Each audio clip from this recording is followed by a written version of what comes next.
जय शिवराय मंडळी. धडक बेधडक या सत्रामध्ये तुमचं खूप खूप स्वागत आहे. आपण आज आलेलो आहोत शिरूर मधली प्रसिद्ध शाळा जिचं नाव आहे विद्याधाम शाळा. इथं कमीत कमी 4 ते 4.5-5 हजार विद्यार्थी शिक्षण घेतात. अनेक विद्यार्थी या शाळेने घडवले. बरंच काही काही या शाळेतून म्हणजे विद्यार्थ्यांची प्रगती झालेली आहे. पण आजची जर प्रकरण पाहिली आपण शाळांमध्ये होती, तर आपण आज या ठिकाणी जे आलोय तर मुद्दाम आलं या ठिकाणची स्वच्छतागृहांची व्यवस्था पाहिजे. बरोबर सर? ओके. दुसरा मुद्दा आपल्याला पाहायचा आहे सीसीटीव्ही कॅमेरे या शाळेमध्ये कशा पद्धतीचे आहेत. ही शाळा फक्त एक उदाहरणासाठी म्हणू शकतो आपण, पण यानंतरून शिरूर तालुक्यातच काय कोणतीही शाळा आम्ही सोडणार नाही याची बाकीच्या शाळांनी पण दक्षता घ्यावी. कारण विद्यार्थी सुरक्षित राहणं खूप गरजेचं आहे. आजचा विद्यार्थी उद्याचं देशाचं भविष्य आहे. आज जर विचार केला तर रोगराई मोठ्या प्रमाणात आहे, स्वच्छता ही खूप गरजेची आहे. त्याचबरोबर सीसीटीव्ही हे खूप गरजेचे आहे.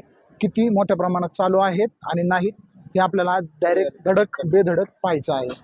आणि जर विचार केला तर महाराष्ट्रभरातून जे काही लैंगिक शोषणाचे प्रकार होतात हे शाळांमधूनच मोठ्या प्रमाणात होतात. आता काल परवाचं एक उदाहरण होतं, एका शाळेमध्ये घडलेलं का दारू पिऊन धिंगाणा झाला. हा भाग वेगळाच. त्याच्या पलीकडे जाऊन एका शाळेमध्ये असं उदाहरण घडलं. आता मी शाळांची नाव ती मुद्दाम घेत नाहीत, तर त्या शाळेमध्ये उदाहरण एक असं घडलं की कोयत्याने मारामारी झाली. बरोबर? पाठीमागच्या पण हे प्रकरण वेगळ्या पद्धतीने दाबलं गेलं की